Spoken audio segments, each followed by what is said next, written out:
عالمی منظرنامے سے خبر ہے کہ اگلے 4 سال آرام نہیں کروں گا، امریکہ کو عظیم بناؤں گا، جرائم پیشہ تارکین وطن کو امریکہ کو تباہ کرنے کی اجازت نہیں دیں گے۔ امیگریشن حکام اب غیر قانونی تارکین وطن کو گرفتار کر رہے ہیں۔ جو بائیڈن نے سرحدیں کھولیں جس سے جرائم پیشہ افراد امریکہ میں داخل ہوئے۔ ہم کیوں جیتے؟ کیونکہ گزشتہ 4 سال بدترین تھے۔ 20 جنوری 2025 امریکیوں کے لیے یوم آزادی تھا۔ امریکہ میں اب دوبارہ میرٹ کا نظام ہوگا۔ امریکی صدر ڈونلڈ ٹرمپ نے کہا کہ اگلے 4 سال آرام نہیں کروں گا، امریکہ کو عظیم بناؤں گا، جرائم پیشہ تارکین وطن کو امریکہ کو تباہ کرنے کی اجازت نہیں دیں گے۔ Donald Trump. امریکی وزیر خارجہ مارکو روبیو کا طالبان کی اہم رہنماؤں پر انعام رکھنے کا اندیا کہتے ہیں کہ اطلاعات ہیں کہ طالبان نے زیادہ تعداد میں امریکیوں کو یرغمال بنا رکھا ہے۔ سچ ہے تو طالبان کے سرکردہ رہنماؤں پر بڑا انعام رکھنا پڑے گا۔ طالبان پر رکھا گیا انعام اسامہ بن لادن پر انعام سے بڑا ہو سکتا ہے۔ امریکی وزیر خارجہ مارکو روبیو کا طالبان کے اہم رہنماؤں پر انعام رکھنے کا اندیا کہتے ہیں کہ اطلاعات ہیں طالبان نے زیادہ تعداد میں امریکیوں کو یرغمال بنا رکھا ہے۔ امریکی نائب صدر جے ڈی وینس کے ٹائی بریکنگ ووٹ کے بعد پیٹ ہیگسٹ نئے وزیر دفاع مقرر۔ پیٹ ہیگزت نے بطور نئے امریکی سیکرٹری دفاع کا چارج سنبھال لیا ہے۔ جے ڈی وینس نے 51واں ٹائی بریکنگ ووٹ کاسٹ کر کے پیٹ ہیگزت کے لیے راہ ہموار کر دی ہے۔ سابق فوجی اور میڈیا پرسن پیٹ ہیگزت بڑی مشکل سے پینٹاگون کا عہدہ حاصل کرنے میں کامیاب ہوئے۔ امریکی صدر ڈونلڈ ٹرمپ اور ڈنمارک کے وزیر اعظم کے درمیان ٹیلی فونک رابطہ ہوا۔ ڈونلڈ ٹرمپ کا ایک بار پھر گرین لینڈ امریکہ کو بیچنے پر زور۔ ٹرمپ نے ڈنمارک کے انکار پر سخت الفاظ استعمال کیے۔ امریکی صدر نے ڈنمارک کو مخصوص اقتصادی اقدامات کی دھمکیاں بھی دیں۔ کال کے دوران امریکی صدر نے جارحانہ انداز اپنایا۔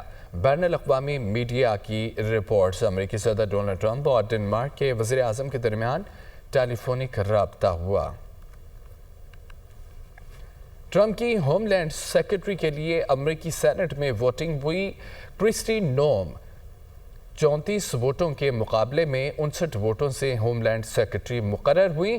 وہ ساؤتھ ڈوکاٹا کی گورنر بھی رہ چکی ہیں۔ کرسٹی نوم امریکہ میں غیر قانونی امیگریشن کے سخت خلاف ہیں۔ ٹرمپ کی ہوم گراؤنڈ سیکرٹری کے لیے امریکی سینٹ میں ووٹنگ ہوئی۔ کرسٹی نوم 34 ووٹوں کے مقابلے میں 59 ووٹوں سے ہوم لینڈ سیکرٹری مقرر ہوئی ہیں۔ اسرائیلی قید سے رہائی پانے والے 200 قیدیوں میں 70 فلسطینی مصر جلا وطن ہیں۔ اسرائیل نے 70 قیدیوں پر قتل کا الزام عائد کر کے فلسطین میں داخلے کی اجازت نہیں دی۔ بے دخل 70 فلسطینی قیدی رفح بارڈر سے مصر پہنچ گئے ہیں۔ زیر حراست فلسطینی کے فہرست میں 120 عمر کی سزا قید شامل ہے۔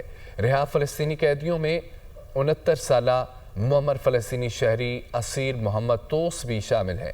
اسیر محمد توس 1985 سے پابند سلاسل تھے۔ وہ 40 سال کے بعد رہا ہوئے۔ اسرائیل میں مزید قیدیوں کی رہائی کے لیے احتجاج جاری ہے۔ ڈونلڈ ٹرمپ نیتنیاہو سے معاہدے پر عمل درآمد کے لیے دباؤ بڑھائیں۔ تمام قیدیوں کی رہائی کے لیے معاہدے پر نظر ثانی کی ضرورت ہے۔